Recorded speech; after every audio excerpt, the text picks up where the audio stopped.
Welcome to episode 1 of Tireside Chats, a opportunity for me to discuss whatever the hell I want to talk about in the world of racing. In this week's episode, or day's episode, I don't know how many of these I'm going to be doing, I want to discuss my favorite type of racing, because it's the type of racing I do, which is vintage Formula Vee racing. And inside that topic, there was a super cool concept that came up while we were all hanging out at Sebring, what seems like years ago, but was actually February, I believe. When we were, you going around Sebring, all you see is things like, or you see a lot of like the flags that represent the winners from the past races, and it goes from like I think it was like the early 50s is where they start the banners, and then they go all the way through, this year, or 2019. So you see a lot of different cool concepts. You see, Chaparral from '65, which apparently had some asterisks next to it. Ford, obviously. The shenanigans from Ferrari. You got Audi, that obviously was dominant too for a long time. Anyways, so there's a lot of cool things. That's one of the coolest things probably about Sebring is the history and the way that they try to embody it. But that brought up the topic of Triple Crowns. And so the most famous racing Triple Crown, that's not horse racing, of course, would probably be the Endurance Triple Crown, which would be, Sebring 12 hours, Le Mans 24, Daytona 24. We were talking about, because obviously Ken Miles and that whole stuff that has blown up over the last year or so because of Ford versus Ferrari, where he was going to be the first person to win the Triple Crown had everything gone according to plan at Le Mans. But we all know how that ended. At least check out the movie. Yeah, that part of the movie was actually pretty accurate, I think, the way he got screwed. But anyways, although it wasn't to particularly screw him, that was the part about the movie that I think was apparently way off. But anyways, the idea would be to create a vintage Formula Vee Triple Crown. For those who don't know what Formula Vee is, if anybody stumbles on this that doesn't know, it's essentially... So Formula Vee in general is supposed to be kind of entry-level open-wheel racing. It's like the most watered-down version of like IndyCar, essentially. Open-wheel cars still, just not nearly as much power, and still open cockpit, that kind of experience. So it gives you an opportunity to kind of get into the sport, essentially, at what would be considered cheap compared to the rest of the racing world. It became super popular. I mean, it kind of originated in the early 1960s with the form car and everything, and grew and just blew up in the 60s and 70s. And so what a lot of groups, a lot of organizations do in the United States today is kind of use those rules from that era to build a group of cars, or to build a field of cars that are still pretty competitive with a bunch of different types of models, and the racing always ends up being amazing because there's usually a pretty healthy field of cars, and the cars were relatively well matched. So that's what I do when I go racing typically, is vintage Formula Vee. So what the idea was, though, was to take the principle of the Triple Crown and see if we could apply it to vintage Formula Vee to get just extra hype. It's such a healthy group. Like our special, so the group I run with is CVAR, Corinthian Vintage Auto Racing, and there's multiple different groups of vintage cars throughout the country, right? And usually one of the healthiest groups in every organization is the Formula Vee crowd, just like I said, because it's kind of entry level relative to pricing, and it always offers great racing. Everybody kind of gets to see.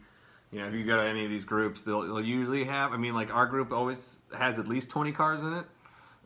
We've gotten up to, for the big events, we've gotten up to like 45, I think, something like that, which was amazing because, if you get to be at the front of that group and you got like, 40 cars behind you or whatever it is, it's pretty impressive. It's a pretty cool thing to do. But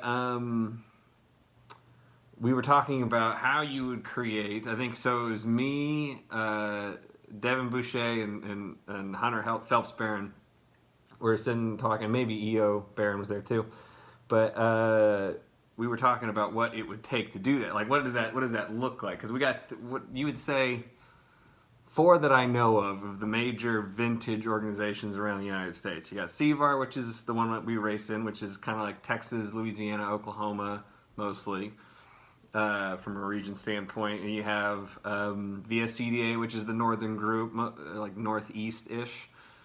So like Road America, so Wisconsin, Illinois, all that type of area.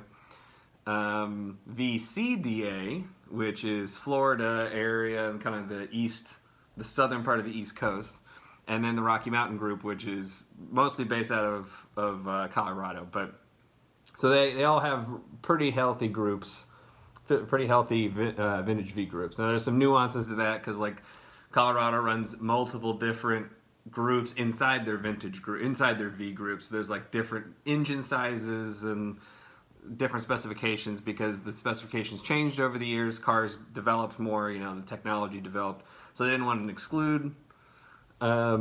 Whereas most of the groups like VSCDA and our group CVAR tend to build around a certain spec so that the cars are more evenly matched across the field.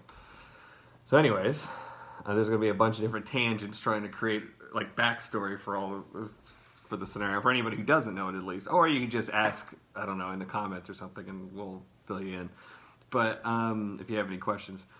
But all right, so this was kind of the idea, was that if you're going to get a Triple Crown, you're going to have at least 3 groups, or you're going to try to get 3 different groups involved, right? 3 different vintage organizations. One would be us, because we're the originators. Of course, we're gonna be a part of it.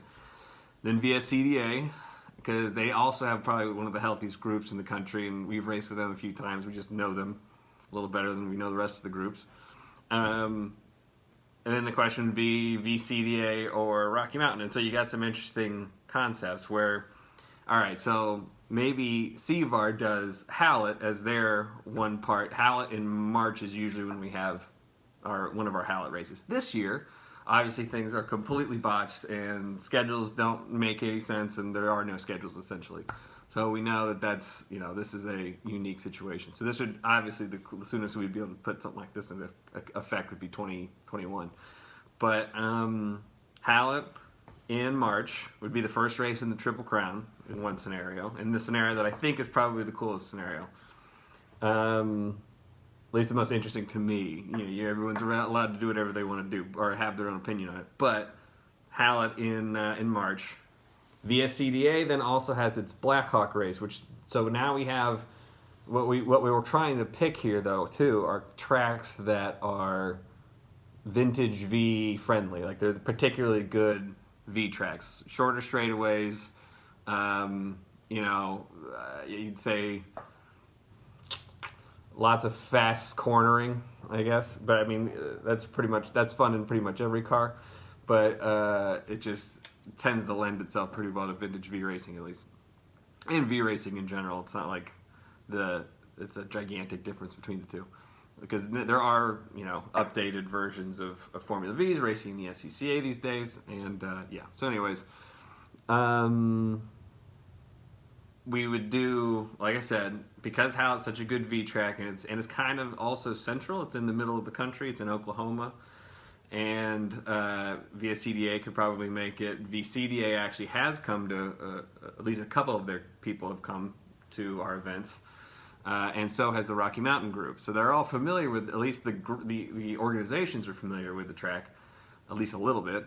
So that would probably be our strongest opportunity. I mean, there are a few races in Dallas that would also be pretty cool, or Dallas-Fort Worth area.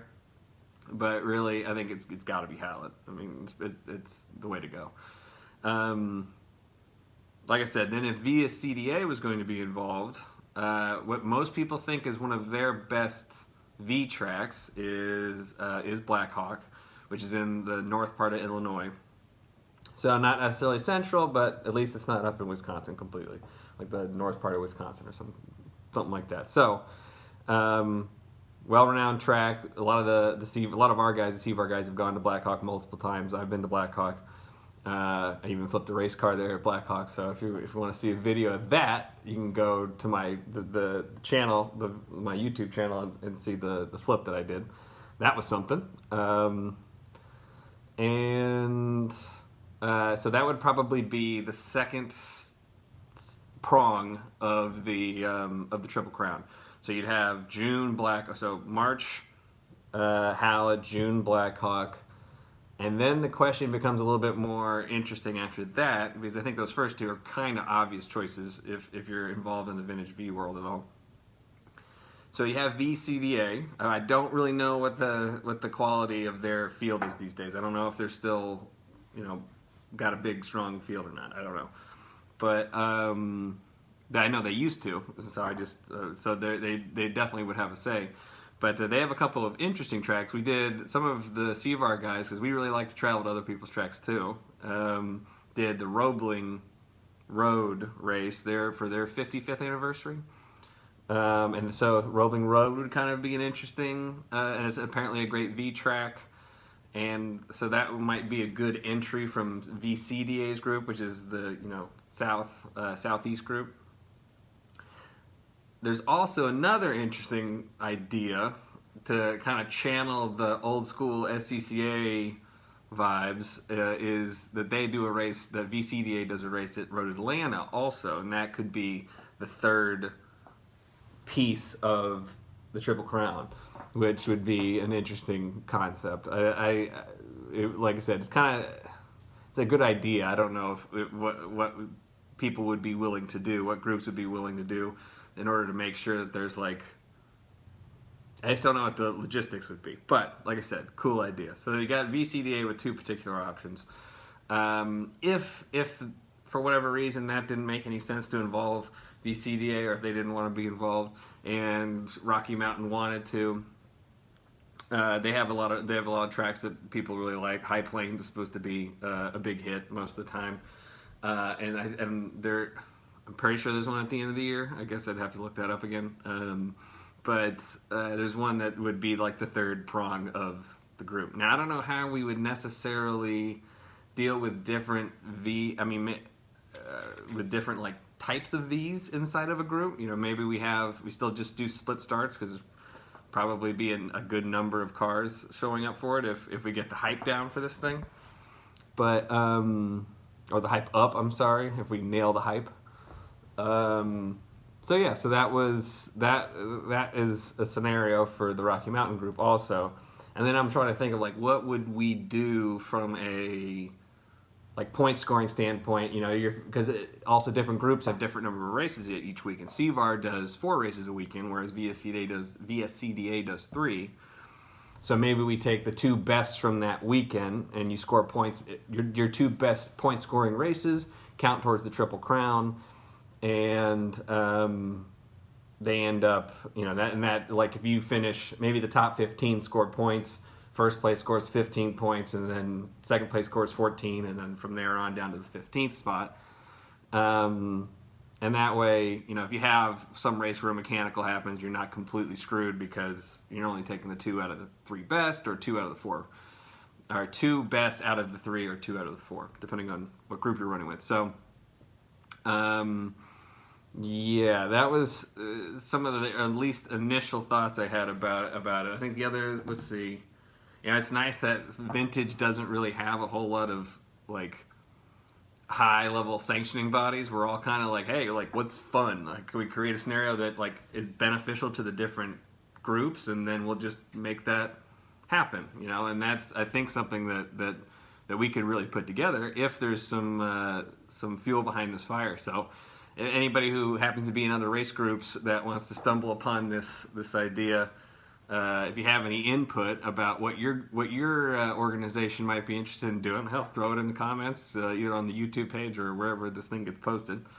It definitely will be on YouTube. I don't know. I guess I'll be putting it on Facebook at some point. But obviously, we got to have a badass trophy for whoever wins the Triple Crown, of course. The only person I ever go to for my trophies is Art Somerville, who's the man. So maybe he'll be able to at least give some inspiration for said trophy. But yeah, I think that's kind of my bite-sized topic for the day.